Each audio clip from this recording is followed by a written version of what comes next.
Assalamualaikum warahmatullahi wabarakatuh. Waalaikumsalam warahmatullahi wabarakatuh.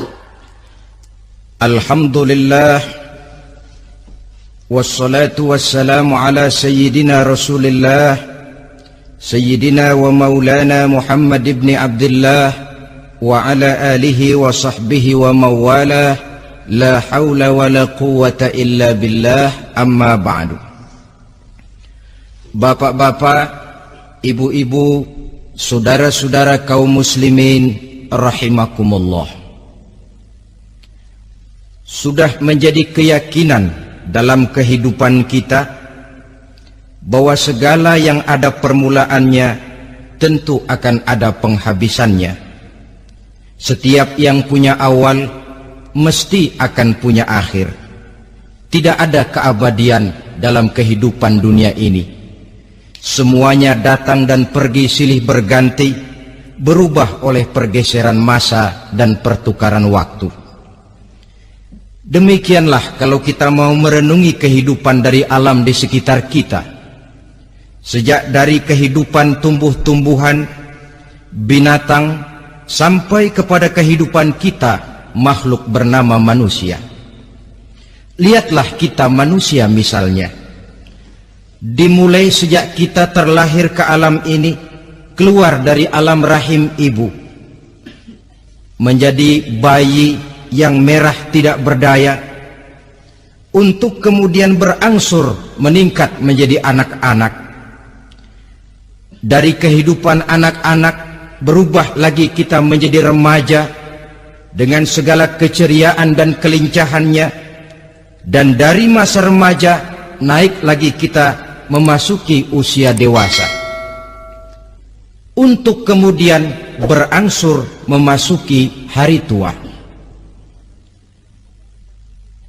Lalu setelah kita memasuki hari tua, sehari, seminggu, sebulan, setahun, sampailah kita kepada batas waktu yang telah ditentukan oleh Allah, yang dinamakan ajal, dan bertemulah kita dengan yang disebut maut. Ini merupakan kepastian dalam kehidupan. Kalau saja kita mau merenung perubahan-perubahan yang terjadi pada diri kita, seharusnya membuat kita insaf dan sadar. Dikala remaja kita begitu lincah, punya rambut yang hitam ikal berderai, punya lesung di pipit, punya senyum yang indah menawan setiap orang yang melihat, punya kulit yang kencang dan bersih. Manakala kita memasuki hari tua, perubahan frontal pun terjadi. Kulit mulai jadi keriput, rambut yang tadinya hitam ikal berderai mulai memutih, nikmat berkurang. Gigi yang tadinya utuh dan sanggup mengunyah apa saja, satu demi satu permisi meninggalkan kita. Sangat boleh jadi dikala remaja kita senyum semua orang terpikat, dikala hari tua dengan kulit yang keriput dan gigi yang tidak ada lagi, manakala kita senyum mungkin orang bakal lari dari sekitar kita.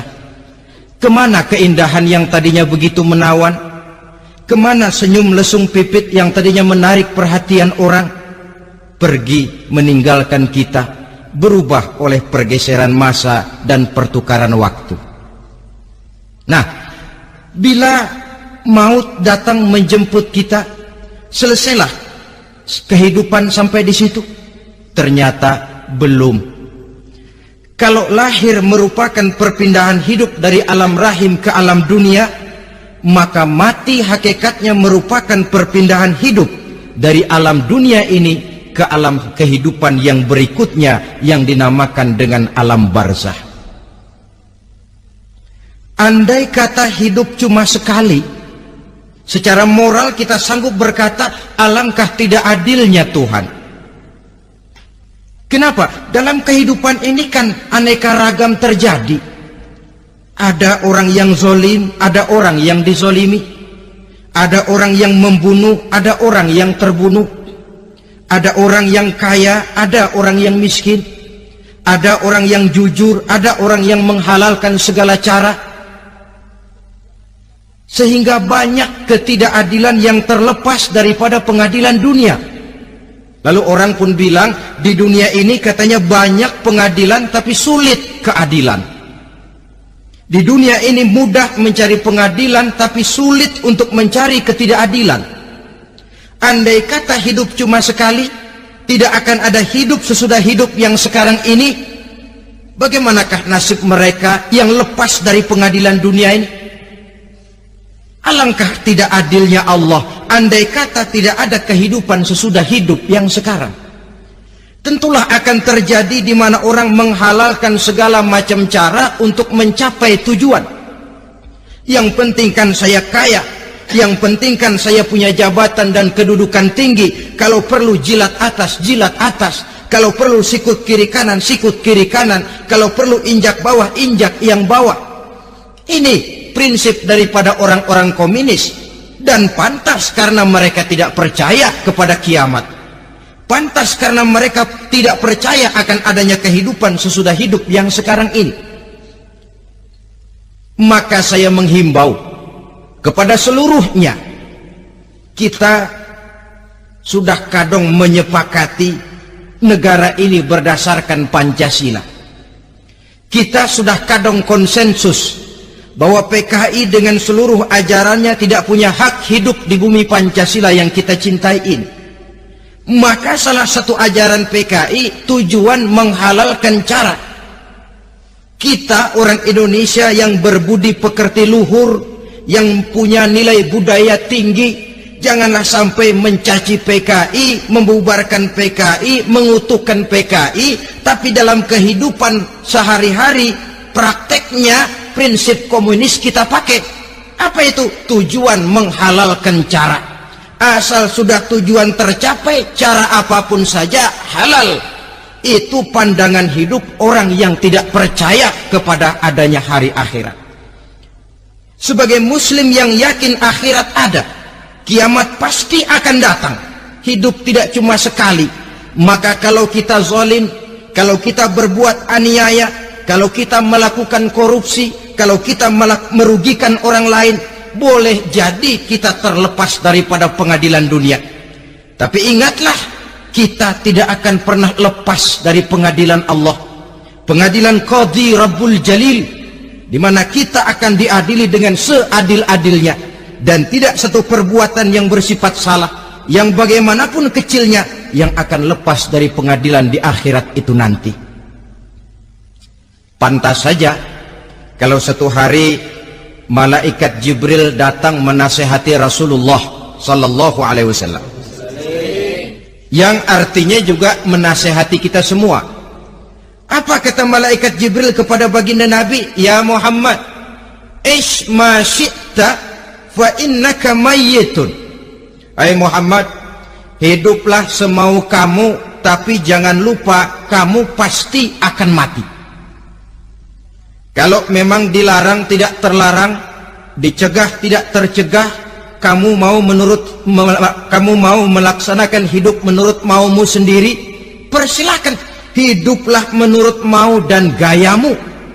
Tapi jangan lupa, fa innaka mayyitun, satu saat kau pasti bakal mati. Dan mati itu bukan akhir dari segalanya, dia babak baru bagi kehidupan selanjutnya. Silakan hidup menurut maumu, tapi jangan lupa kau pasti akan mati. Wa'mal ma syi'ta fa innaka majziyun bih. Kerjakan apa saja yang kamu mau. Kalau kau mau menghalalkan segala macam cara, persilahkan halalkan segala macam cara. Tapi jangan lupa kau akan mendapat balasan dari seluruh amal perbuatanmu. Wa ahbib ma syi'ta fa innaka mufariquhu. Dan cintailah apa saja yang mau kau cintai. Kau cintai anak istrimu, silahkan. Kau cintai harta bendamu, tafadhal. Kau cintai tanah airmu, kau cintai pangkat dan jabatanmu, persilahkan. Tapi jangan lupa, fa innaka mufariquhu, kau pasti akan berpisah dan akan meninggalkan segala yang kau cintai itu. Apa artinya ini buat kita? Ternyata sesudah maut datang menjemput kita, ada kehidupan sesudah hidup yang sekarang ini. Ini yang mendorong kita untuk dalam kehidupan di dunia ini tidak melakukan prinsip saenake dhewe, semaunya sendiri saja, asal perut kenyang, asal pangkat tinggi, asal harta dapat. Masa bodoh dengan merugikan orang lain, masa bodoh dengan menipu orang lain. Iku jenenge saenake dhewe. Muslim tidak diajarkan. Ingat manusia, setelah kau mati, setelah kiamat datang, kau akan dibangkitkan, kau akan dimintakan pertanggungan jawab tentang kehidupan yang sekarang ini. Saudara hadirin, oleh sebab itu kalau kita bicara soal kiamat, soal akhirat, ini memang masalah yang gaib, yang sepenuhnya tidak bisa dicernakan dengan kemampuan penalaran intelektual. Dasar di dalam membicarakan ini tidak lain adalah iman kita kepada Allah Subhanahu wa ta'ala. Bukan cuma zaman sekarang, dari zamannya Nabi. Orang itu kalau sudah bicara kiamat, bicara akhirat, ada yang ragu-ragu, ada yang menolak sama sekali. Bukan dari zaman sekarang, dari zaman dulu. Pernah kok satu saat Rasulullah itu dakwah menceritakan, saudara-saudara, akan terjadi kiamat di mana Allah akan membangkitkan manusia dari kuburnya untuk memintakan pertanggungan jawab. Ini dalam dakwahnya Nabi pidato macam itu. Apa reaksi orang? Yang beriman ya mantap, tapi yang tidak beriman, bajingan-bajingan Quraisy ini, mereka bertepuk tangan, mengejek, mencaci. Malahan ini yang luar biasa, ada dua orang kafir namanya Ubay bin Ka'ab dan Al-As bin Wa'il. Mendengar pidato macam ini, mereka buru-buru pulang ke rumah. Ngapain? Ngambil pacul. Lalu berangkat nyari kuburan tua. Dia gali itu kuburan, tulang-tulangnya diangkut, dibawa ke depan Nabi. Ya Muhammad, tulang-tulang yang udah hancur begini, siapa yang bisa ngidupin lagi? Yang macam-macam aja kamu Muhammad, nggak rasional, nggak masuk akal. Allah menjawab. Apa kata Allah? وَضَرَبَ لَنَا مَثَلًا وَنَسِيَ خَلْقَهُ قَالَ مَنْ يُحْيِي الْعِظَامَ وَهِيَ رَمِيمٌ قُلْ يُحْيِيهَا الَّذِي أَنْشَأَهَا أَوَّلَ مَرَّةٍ وَهُوَ بِكُلِّ خَلْقٍ عَلِيمٌ. Mereka memberikan perumpamaan kepada kami, kata Allah. Mereka melupakan asal kejadiannya. Mereka bertanya, siapa yang sanggup menghidupkan tulang belulang yang sudah hancur kayak begini? Qul yuhyiha allazi ansha'aha awwala marrah. Katakan kepada mereka Muhammad, yang akan menghidupkannya adalah dia yang telah menciptakannya pertama kali dulu. Kalau dia sanggup menciptakan, dia tentu lebih sanggup lagi untuk mengembalikan reproduksi ciptaan itu sebagaimana semula. Yang paling kasihan yang ragu-ragu. Akhirat itu ada apa enggak sih? Kiamat itu ada apa enggak sih? Lantaran ragu-ragu, terombang-ambing dia antara harapan dan putus asa, antara kenyataan dan idealisme. Ada yang buta sama sekali 100% terhadap keadaan-keadaan sesudah mati. Perhatian mereka hanya tercurah kepada kehidupan sebelum mati. Yang mereka perhatikan siang dan malam tidak lebih daripada urusan perut. Pergi pagi, pulang sore, peras keringat, banting tulang. Cuma soal makan, soal minum, soal pakaian, soal kendaraan, soal rumah tangga, soal anak, soal istri. Yang mereka pentingkan hanya soal-soal politik misalnya. ekonomi, pembangunan dan industri. Untuk soal-soal kayak begitu, giat betul, habis seluruh waktu untuk memikirkan, meningkatkan kebudayaan, politik, sosial, ekonomi. Kadang-kadang kurang tidur, kurang istirahat, berkeliaran ke sana kemari ke tempat yang jauh-jauh, sampai kadang-kadang terkena stres, penyakit darah tinggi, ginjal, lever, untuk memikirkan hal-hal yang semata-mata karena dunia saja. Lantas boleh jadi mereka mendapatkan kekayaan yang berlimpah ruah, mendapatkan kedudukan yang tinggi, nama yang semerbak, dikenal orang di barat dan di timur, di utara dan di selatan. Tetapi alangkah kecewanya mereka jikalau datang ajal menjemput nyawa, mati mereka, meninggalkan harta yang banyak, nama yang masyhur. Mereka disebut dengan jasa-jasanya. Radio memberitakan, TV menyiarkan, koran-koran memuat. Bahkan nama mereka kadang-kadang dikenang 2-3 tahun setelah wafatnya. Tetapi dalam pada itu, roh mereka merintih, mengeluh, menderita, karena dilemparkan oleh Allah ke tempat-tempat yang kotor. Penyesalan yang sudah tidak akan ada gunanya lagi. Saudara-saudara kaum muslimin rahimakumullah, oleh karena itu kehidupan akhirat bukanlah dongeng dan takhayul, bukan khurafat dan hayalan. Kehidupan akhirat, hari kiamat adalah kebenaran dan kepastian.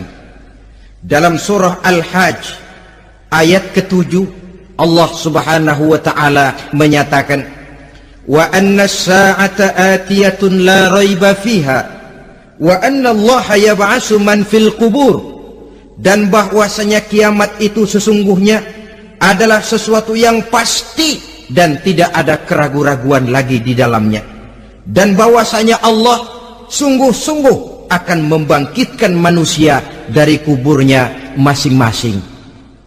Nah, kalau kita sudah yakin kiamat sesuatu yang pasti adanya, akhirat sesuatu yang pasti adanya, dari mana pembicaraan tentang kiamat ini kita mulai? Tentu dari diri kita. Marilah kita mencoba melihat proses perjalanan hidup ini sampai kita memasuki kiamat. Hadirin, tidak ada makhluk secantik manusia. Tidak percaya? Pernah keragunan? Nah, saudara masuk ke kebun binatang, segala macam makhluk ada di situ, ratusan macam jenis binatang. Bandingkan dengan saudara, kira-kira cakep mana?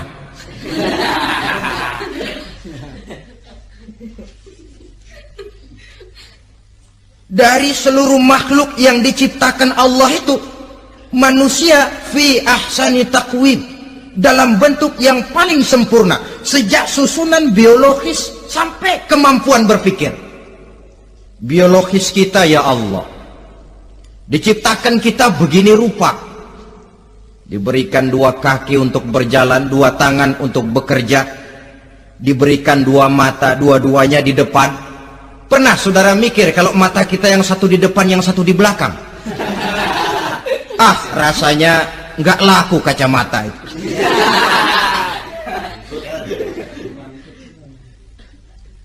Diberikan hidung dengan 2 lubang, tahu betul Allah ke bawah lagi lubangnya.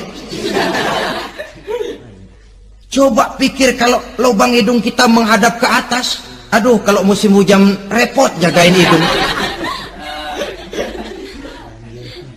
Laqad khalaqnal insana fi ahsani taqwim. Sungguh telah kami ciptakan manusia dalam bentuk kejadian yang paling sempurna ketimbang makhluk-makhluk Allah lainnya. Nah, kesempurnaan manusia ini oleh karena hidupnya terdiri dari 2 unsur pokok. Pertama unsur jasmani dan kedua unsur rohani, jasad dan roh. Jasad yang terlihat sekarang ini, potongan saudara yang ngejedok di depan saya ini jasad saudara. Ini yang berasal dari saripati makanan yang dimakan oleh bapak ibu kita. Lalu hasil kerjasama yang baik antara ibu dengan bapak, terwujudlah kita. Kalimat langsungnya, jasad ini berasal dari tanah yang tadi berubah dari bayi, remaja, dewasa, meningkat hari tua. Yang berubah itu jasmani kita. Kenapa? Karena jasmani itu materi, benda, daya tahannya terbatas. Dia berubah oleh pergeseran masa dan pertukaran waktu. Apa ada orang makin tua makin cakep? Jasmani oleh karena dia materi, dia berubah oleh pergeseran masa dan pertukaran waktu. Nah, yang menyebabkan jasmani itu bergerak karena ada roh di dalamnya. Ini yang menyebabkan kehidupan. Ini yang menjadi sumber kehidupan, pusat kesadaran dan pengertian dalam kehidupan manusia. Tanpa roh dalam diri kita, maka jasad kita, pernah lihat orang mati?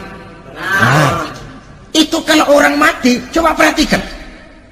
Apanya yang kurang? Kupingnya masih ada, tapi sudah tidak sanggup mendengar. Matanya masih lengkap, tapi tidak mampu melihat. Jangankan melihat, terbuka saja tidak. Mulutnya masih ada, tapi sudah tidak bicara lagi. Telinganya cukup, tapi sudah tidak sanggup mendengar. Kakinya lengkap, tapi tidak mampu lagi berjalan. Apa penyebabnya itu? Ternyata jasmani kita, jasad ini, manakala sudah ditinggalkan oleh roh, dia tidak akan bisa berdaya apa-apa. Tidak mampu berjalan, tidak pula berbuat, tidak pula bekerja apapun saja. Saudara-saudara, dua-duanya punya kebutuhan. Jasmani ada kebutuhannya, rohani pun ada kebutuhannya. Jasmani yang jelas perlu makan, perlu minum, perlu tidur, perlu pakaian, dan sebagainya. Nah, apabila saat berpisah datang, ajal sampai, berpisahlah roh dan jasad. Dan itulah yang dinamakan dengan maut. Jadi, apa sih mati itu? Mati adalah berpisahnya roh dengan jasad. Sebab itu Islam sangat menganjurkan kita untuk banyak-banyak mengingat mati. Bagaimana caranya mengingat mati? Pertama, mati itu kan pasti. Kira-kira yang hadir di sini ada yang nggak mati nggak kira-kira? Semuanya bakal mati kan? Berani? Berani. Sekarang mau? Saudara, sebenarnya kalau kita merenung lebih jauh, orang itu tidak perlu takut mati. Walaupun tidak boleh terlalu berani menghadapi mati. Karena bagaimanapun takutnya kita kepada mati, toh dia pasti datang. Bagaimanapun beraninya kita mati, kalau belum ajal ya tidak mati juga. Jadi muslim itu kan harus berani menghadapi hidup dan tidak takut menghadapi mati. Mati adalah sesuatu yang pasti. Muslim dianjurkan banyak-banyak mengingat mati dalam kehidupan. Caranya bagaimana? Pertama, berziarah nengokin teman yang sakit. Ya? Suka nengokin teman yang sakit enggak? Oh, itu pahalanya kata Nabi. Menengok orang yang sedang sakit lebih afdol daripada sholat sunnah 1000 rakaat. Apa pernah saudara sembahyang sunnah sampai 1000 rakaat? Nengokin orang sakit pahalanya lebih afdol daripada itu. Kenapa menengoki orang sakit mengingatkan kita kepada mati? Iya ya, ini teman saya yang kemarin seger banget, bercanda sama saya, ketawa sama-sama, sekarang terbaring tidak berdaya, hilang kemampuannya, hilang keceriaannya, sakit. Iya, kalau sembuh kalau ajal. Iya, sekarang giliran dia kalau jatuh ke saya. Lalu menghibur teman dengan kata-kata yang enak, yang akan mendatangkan sugesti supaya dia cepat sembuh. Jangan nengokin orang sakit, jujur. Sakit apa lo? Perut. Emang teman gua kemarin sakit begini mati ya? Wah, itu orang bisa jadi shock lantaran etika kita tidak akan sampai ke sana. Menjenguk orang sakit akan mengingatkan kita kepada mati. Apalagi ziarah kubur. Ada yang orang tuanya sudah meninggal?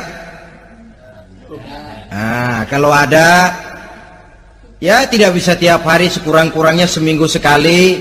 Jumat pagi misalnya, ziarah kita ke kubur. Sehingga kalau kita masuk kubur kan ada etikanya. Assalamualaikum ya ahlal kubur wa inna insyaallahu bikum lahikun.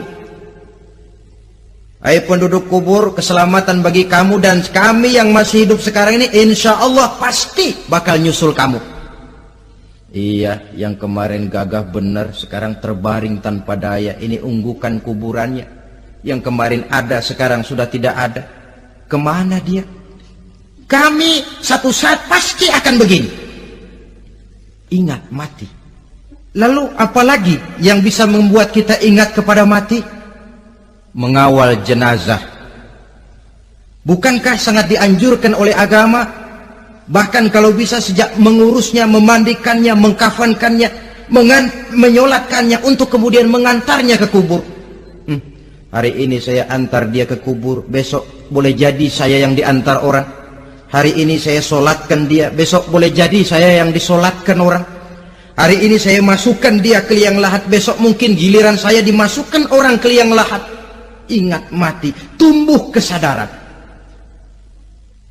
Lalu daya positifnya dalam kehidupan apa? Nah, saudara-saudara hadirin, orang yang mengingat mati bukan lantas menjadi lemah dalam kehidupan, menjadi putus asa, sedikit semangat, terbentur kesulitan, mudah frustasi. Bukan itu tujuannya kita diperintah mengingat mati. Jelasnya Islam menganjurkan kita untuk mengingat mati guna maksud-maksud yang positif, supaya orang lalu sadar hidup ini cuma sebentar. Maka mumpung hidup, nah ini mumpung, tapi mumpung yang baik. Mumpung hidup, maka hidup yang singkat ini harus saya pergunakan dengan sebaik-baiknya, melakukan kebajikan yang sebanyak-banyaknya, menjauhkan rasa malas, menunggu keajaiban yang datang dari langit, berleha-leha, bermain-main, sementara maut kalau dia datang tidak pernah main-main. Pantas kalau seorang penyair bernama Syauqi memesankan, tazawwad bittaqwa fa innaka la tadri idza hanna al-lailu hal ta'ishu ila al-fajri, kam min sahihin mata min ghairi illatin wa kam min alilin 'asha hinan min ad-dahri. Persiapkan dirimu dengan takwa, sebab kamu tidak tahu apabila malam datang kamu masih bisa hidup apa enggak besok pagi. Apa ada jaminan saudara yang kumpul di depan saya malam ini besok masih bisa hidup? Tidak. Ada jaminan? Tidak. Tidak ada sama sekali. Kam min sahihin mata min ghairi illatin. Berapa banyak orang sehat mati nggak pakai sakit lagi. Sebabnya kadang-kadang ringan saja. Ada yang cuma jatuh di kamar mandi mati. Ada yang cuma ketiban pensil. Iya, kalau ketiban pensil 3 peti masa nggak mati. Ta'addadatil asbab wal mautu wahid. Sebabnya boleh jadi macam-macam, tapi mati satu juga, yaitu mati. Dia seperti kelapa yang terlalu tua jatuh ke bawah, yang kembang baru keluar pun jatuh ke bawah. Itulah mati. Dia datang menjemput yang bayi, dia datang mengambil yang anak-anak, dia datang juga kepada yang remaja, kepada yang dewasa, kepada yang tua sekalipun. Jangan yang remaja lalu berpikir, gua rasanya masih jauh banget sama mati. Ini sesuatu yang pasti yang kita tidak pernah diberitahu kapannya. Kalau dikasih tahu kapannya kan kita bisa, umpama malaikat maut datang ke rumah saya, saudara Zainuddin kau mati 80 tahun lagi. Wah, saya kan berhitung, masih lama, poya-poya aja dulu Tapi ini tidak pernah diberitahu kepada kita. Lantaran tidak diberitahu itulah kita perlu bersiap-siap dengan selalu mengingat-ingat mati yang mendorong kita untuk berbuat positif.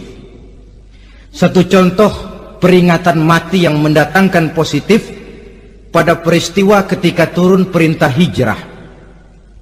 Ketika di Mekah sudah terpepet turun perintah hijrah. Ini sahabat yang berangkat hijrah, jangan dikira semua bulat hati. Ada yang mikir, kalau saya hijrah berangkat dari Mekah ke Madinah, nanti di tengah jalan dicegat oleh kafir Quraisy lalu dibunuh mati saya. Takut mati. Allah peringatkan, kullu nafsin za'iqatul maut. Kamu disuruh hijrah saja takut mati, padahal kamu tahu semua yang hidup bakalan mati. Diam saja di Mekah mati, hijrah ke Madinah pun akan mati. Mendengar ayat ini, Sayyidina Umar bin Khattab seperti dibakar semangatnya. Kalau sebagian sahabat hijrah sembunyi-sembunyi, beliau mau hijrah itu malah bajingan Quraisy dikumpulkan ke Ka'bah. Pidato, ya ma'syara Quraisy, dedengkot Quraisy, dengerin, besok pagi yang namanya Umar bin Khattab mau hijrah dari Mekah ke Madinah. Siapa yang kepengen kepalanya berpisah dengan badannya, persilahkan cegat Umar di jalanan. Besok dengan tenang dia berangkat hijrah, gak ada yang berani nyegat. Tuh Quraisy juga barangkali mikir, gue ngapain nyegat penyakit. Begitu ingat mati, timbul semangat juang, timbul semangat berbuat. Ini ingat mati yang positif, bukan yang melemahkan semangat. Dah jangan kerja rajin-rajin dah, lu bakalan mati. Ini ingat mati yang salah pasang. Ingat mati seharusnya mendorong manusia untuk berbuat lebih tekun. Allah memberikan peringatan, qul innal mauta allazi tafirruna minhu fa innahu mulaqikum. Katakan, maut yang kamu akan melarikan diri daripadanya, yang kamu takuti benar dia pasti akan datang menjemput kamu. Saudara-saudara hadirin yang saya hormati, datangnya memang tidak kita harapkan yang namanya maut, tapi sekali dia datang tidak ada pintu tempat kita lari.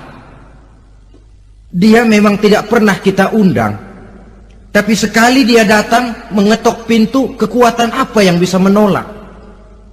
Dia sebuah tanda seru dalam kehidupan. Apa yang menyebabkan orang takut mati? Pertama barangkali karena dia tidak tahu bagaimana kehidupan sesudah mati. Alam kubur gelap, alam akhirat gelap, sehingga dia bingung. Lantaran bingung lalu jadi takut. Yang kedua boleh jadi oleh bayangan-bayangan dosa yang pernah dia kerjakan di dunia ini. Kerjanya cuma menumpuk dosa. Dia gembira, bahagia, tertawa di atas tumpukan dosanya.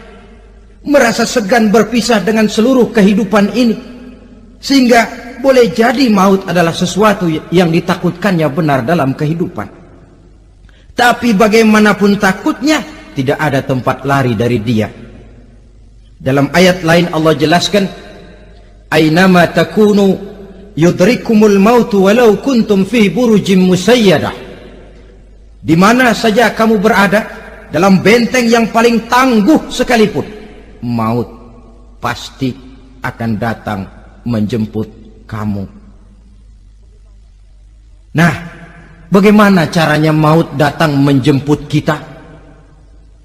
Bila datang dia, sang malaikat pencabut nyawa, malaikat Israel namanya, hendak mengambil roh kita. dalam suasana macam begitu, di akhir kehidupan dunia, dalam berhadapan dengan sakaratul maut, terbagilah manusia dalam dua bagian besar. Pertama, yang menghadapi sakaratul maut itu dengan husnul khatimah, baik di akhirnya, sehingga pada saat ruhnya berpisah dengan jasadnya, kelihatan dia seperti senyum, mukanya cerah. Bahkan sebelum itu boleh jadi dia sempat meninggalkan pesan-pesan yang baik. Ada yang sempat azan, ada yang sempat baca Quran. Pernah kan nemui orang yang mau mati seperti itu?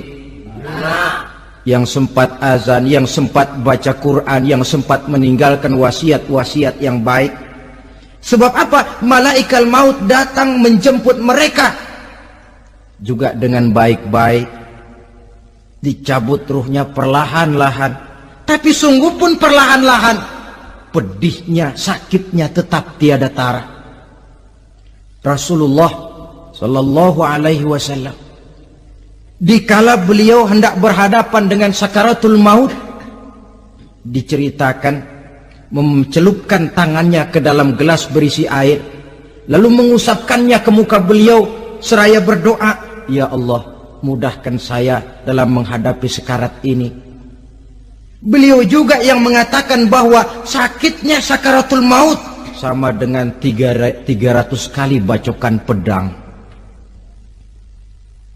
Sehingga kita diajarkan doa, di antara doa selamat itu kan ada Allahumma hawwin alaina fi sakaratil, ya Allah, mudahkan saya di dalam menghadapi sakaratul maut itu.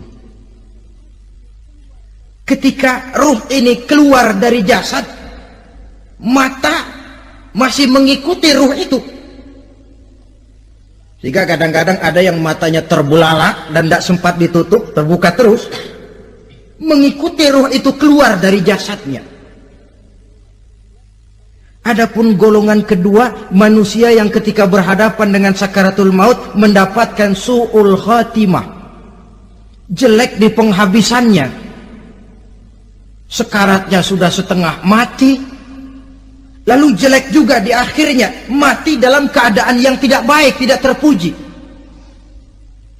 Ada yang lagi megang kartu, mati.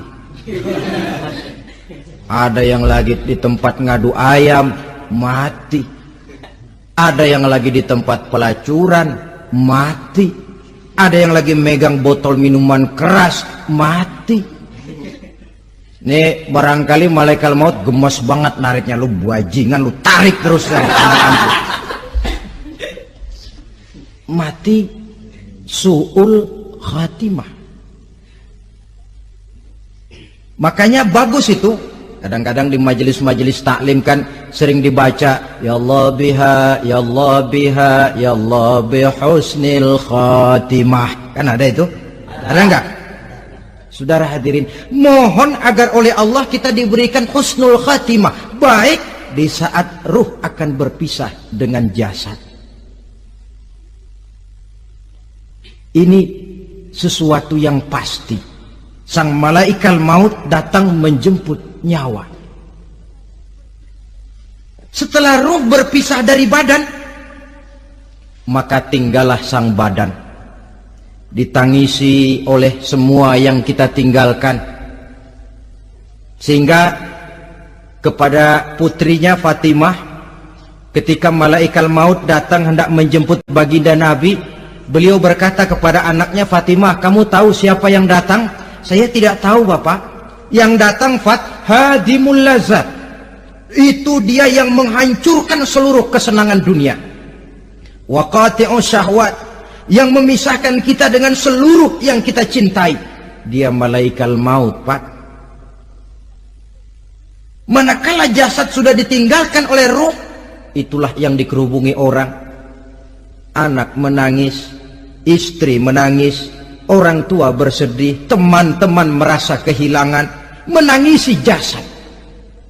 Diuruslah jasad kita, dimandikan sebagaimana mestinya, dikafankan dengan kain putih 3 lembar, itu yang hendak kita bawa kembali ke tempat asal kita. Pakaian sutra, jas yang mereknya Switzerland wool, kain yang Samarinda, sepatu yang Belly atau Beltoni, jam tangan yang Rolex, kendaraan yang serba mewah, tidak ada yang menyertai kita. Kain putih 3 lembar itu saja lagi.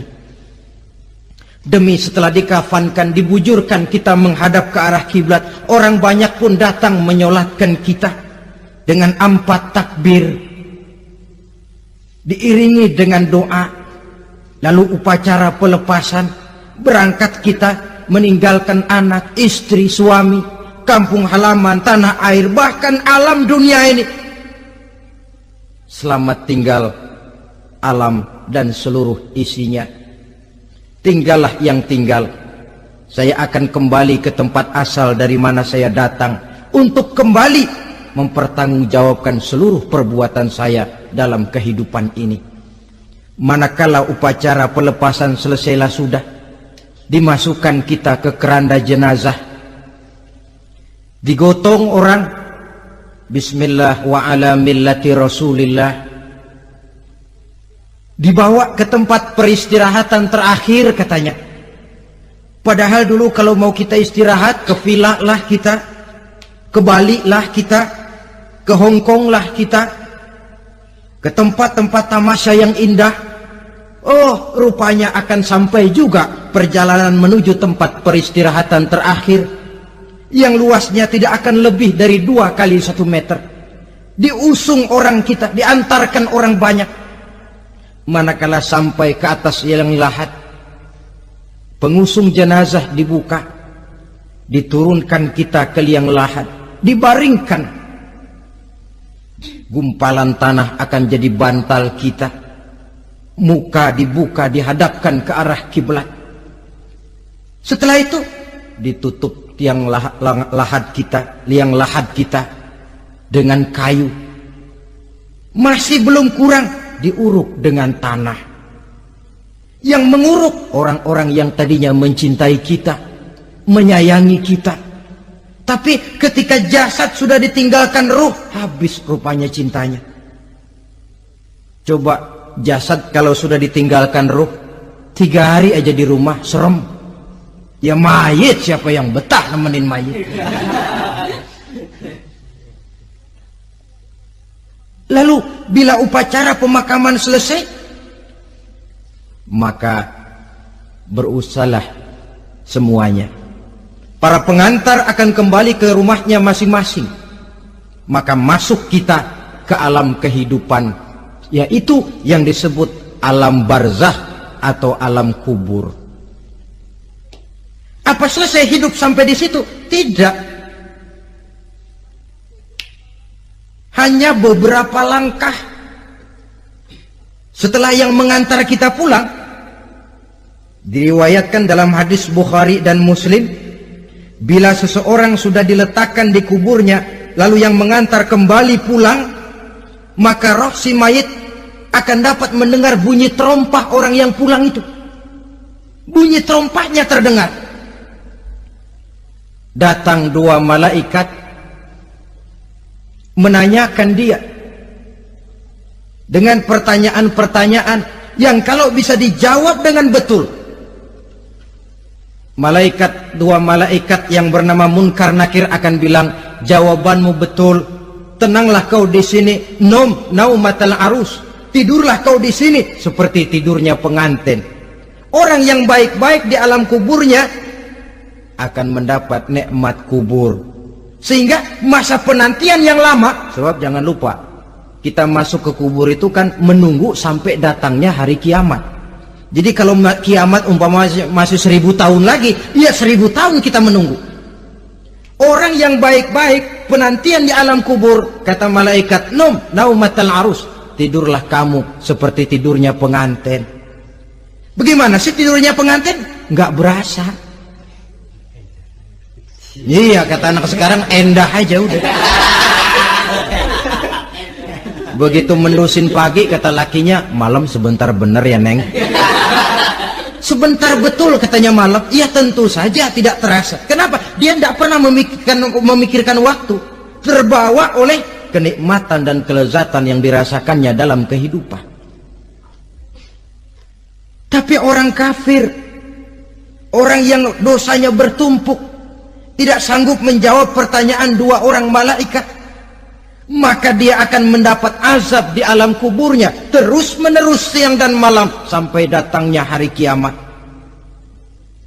Ibarat maling ayam ketangkep, belum masuk pengadilan udah digebugin duluan. Kan begitu kan? Ada maling ayam nggak di sini? Nah, itu yang nyaut tadi pengalaman itu. Di sidang belum divonis, belum digebukin babak belur. Saudara hadirin, maka alam kubur bisa merupakan raudhatun min riyadil jannah, taman di antara taman-taman surga, pun juga bisa merupakan hufratun min hufarin niran, menjadi liang daripada neraka. Ada lagi riwayat yang dari Imam Muslim yang diperoleh dari Zaid bin Sabit. Zaid bin Sabit cerita, satu hari kami bersama Rasulullah SAW berada dalam kebun kepunyaan Bani Najjar. Rasulullah sedang duduk di atas keledai. Tiba-tiba entah bagaimana itu keledai terkejut, kaget, berontak, hampir Rasulullah jatuh. Rasulullah kemudian bertanya, rupanya di kebun itu ada kuburan tua, 5 atau 4 kuburan. Rasulullah lalu bertanya, saudara-saudara ada yang tahu nggak ini kuburan siapa? Nggak ada ya Rasulullah. Memang kenapa? Ini penghuni kuburnya lagi disiksa oleh Allah. Andai kata boleh saya mohon kepada Allah supaya kamu dengar seperti yang saya dengar, andai kata saja kamu kuat mendengarnya, saya pasti akan berdoa. Tapi sayang, saya yakin kamu pasti tidak akan kuat mendengar mereka mendapat azab di kuburnya. Hadis sahih riwayat Imam Muslim dari Zaid bin Sabit. Kehidupan di alam barzah. Pak, iya kalau yang matinya dikuburin. Lah kalau yang matinya diceburin ke laut, dibakar, di medan perang hilang gak ketahuan kemana jenazahnya. Saudara, hilang kek, dikubur kek, di dalam lautan direndam kek, itu kan cuma logika kita. Menurut Allah tidak ada perbedaan orang mati dikubur di dasar lautan, atau dibakar sampai jadi abu, atau gugur di medan perang tidak ketemu jenazahnya. Entah mereka tetap masuk ke alam barzah namanya. Jasad boleh hancur, tapi roh sebagai sumber kehidupan, pusat kesadaran dan pengertian, dia tetap ada, mengalami kebahagiaan dan kegembiraan, atau mengalami kepedihan dan penderitaan, bergantung kepada amalan yang kita lakukan dalam kehidupan di dunia ini. Maka dalam Yasin tadi kan jelas, qul yuhyiha alladzi ansha'aha awwala marrah, yang menghidupkan mereka yang dikubur di dasar lautan, mereka yang dibakar sampai jadi abu, yang akan menghidupkan ialah Allah yang menciptakan mereka dulu pertama kalinya. Jadi kalau sudah ada aslinya, ya tentu tidak perlu contoh lagi, akan sangat mudah membuatnya. Orang tua kita, keluarga kita yang sudah berpulang, mereka di alam barzah sekarang ini bisa mendapat nikmat kubur, bisa mendapat azab kubur, bergantung amalan mereka dalam kehidupan di dunia ini. Dalam Musnad Imam Ahmad dan Sahih Abi Hatim malah ada tambahan riwayat, orang yang banyak kebajikannya di dunia, amalannya akan datang menemani dia. Sholatnya dekat kepalanya, puasa sebelah kanan, zakat sebelah kiri, menghibur dia. Malahan dikatakan berbentuk orang yang cantik menemani dia di alam kuburnya. Aneh, dia tanya, man anta lam ara fid dunya ajmal minka, siapa kamu? Di dunia ini belum pernah saya melihat orang secantik kamu. Dia jawab, ana amaluka soleh, saya adalah amalmu yang soleh yang kau kerjakan waktu di dunia. Saya sekarang diperintahkan untuk menemani kamu di sini. Alhamdulillah. Sedangkan amalnya yang jahat akan datang dalam bentuk yang menyeramkan menemani dia di sana. Bayangin deh, di kuburan ditemenin yang serem-serem. Sama juga di dunia, Di dunia, kalau kita di tempat gelap ditemenin orang cakep, enak nggak? Wah, pengalaman. Tapi coba bayangin, sudah tempatnya gelap, yang nemenin jelek nggak ketulungan, gerah kita. Nah, saudara hadirin yang saya hormati, lalu bagaimana tempat arwah-arwah yang sudah kembali menghadap Allah yang disebut mustaqarrul arwah itu? Macam-macam tingkatannya sesuai dengan profesi dan amalannya waktu di dunia. Ada roh-roh itu yang setelah pisah dengan jasad, artinya mati, ditempatkan di tempat yang disebut a'la iliyin, tempat yang tertinggi. Siapa ini? Arwahnya para nabi dan para rasul. Ini fi a'la iliyin, di tempat yang tertinggi. Arwahnya para nabi, arwahnya para rasul. Dan karena kita bukan nabi, bukan rasul, ya jangan mimpi dapat tempat fi a'la iliyin, kecuali kalau Allah menghendaki. Itu hak prerogatif Allah, tapi kan tidak adil kalau Allah melakukan itu. Ini kelompok roh-roh yang masuk golongan VIP. Wah, the first class. Para nabi, para rasul. Lalu ada pula roh-roh itu yang setelah pisah dengan jasadnya diumpamakan seperti burung-burung hijau yang berterbangan di perkebun-kebunan surga. Roh siapa mereka ini? Rohnya para syuhada, orang-orang yang mati syahid gugur membela agama. Nah, ini bedanya orang mati syahid dengan pahlawan, ya. Apa bedanya syuhada dengan pahlawan? Kalau syuhada, orang yang gugur membela agama, niatnya karena Allah, mati syahid. Kalau pahlawan, orang yang gugur membela negara, orang yang dianggap berjasa kepada pemerintah. Klimaksnya, kalau orang mati syahid jelas surga, tapi pahlawan belum tentu surga. Kenapa? Bergantung kepada negara macam apa yang dibelanya dan pemerintah model mana yang dibelanya. Di negara-negara komunis misalnya, banyak nggak pahlawan? Banyak. Dengan sekian tanda jasa yang mati di medan perang dan sebagainya. Kira-kira pahlawan komunis masuk surga nggak? Ya, kalau pahlawan komunis masuk surga, kita nggak kebagian kapling di surga barangkali. Inilah bedanya pahlawan dengan orang mati syahid. Kemudian ada pula roh itu yang tertahan di pintu surga. Tertahan di pintu surga. Ini seperti tadi, orang yang mati syahid tapi masih ada kaitan di dunia. Rasulullah pernah ditanya orang, ya Rasul, kalau saya maju ke medan perang bela agama, mati syahid, apa saya masuk surga? Iya, masuk surga. Kecuali kata Nabi, kalau masih punya utang. Nah, tertahan di pintu surga. Ada pula roh itu yang tertahan di alam kuburnya. Ini umumnya seperti tadi itu. Ada mempunyai dosa, mempunyai kesalahan, sehingga merasakan azab kubur. Ada juga roh itu yang tertahan di permukaan bumi. Mereka yang dalam hidup selalu menumpuk dosa-dosa yang besar, meninggal sebelum keburu untuk bertaubat. Saudara hadirin yang saya hormati, inilah yang kita khawatirkan. Sebab jikalau pada saat roh sudah datang, jikalau saatnya roh datang berpisah dengan jasad, menemukan sakaratul maut, saat itu taubat sudah tidak akan ada gunanya lagi. Masuk ke alam kubur, mendapat azab kubur sampai datangnya hari kiamat. Berapa lama di alam kubur ini?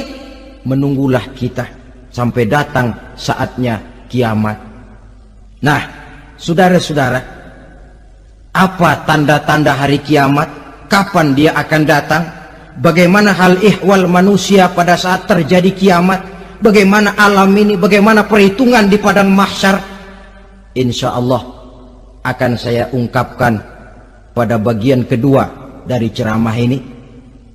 Insya Allah kita akan lanjutkan pembicaraan ini sampai kepada terminal paling akhir, surga dan neraka. Inilah saja pertemuan kita pada kesempatan kali ini. Terima kasih banyak atas segala perhatian. Mohon maaf atas segala kekurangan. Wabillahi taufiq wal hidayah. Wassalamualaikum warahmatullahi wabarakatuh. Waalaikumsalam warahmatullahi wabarakatuh.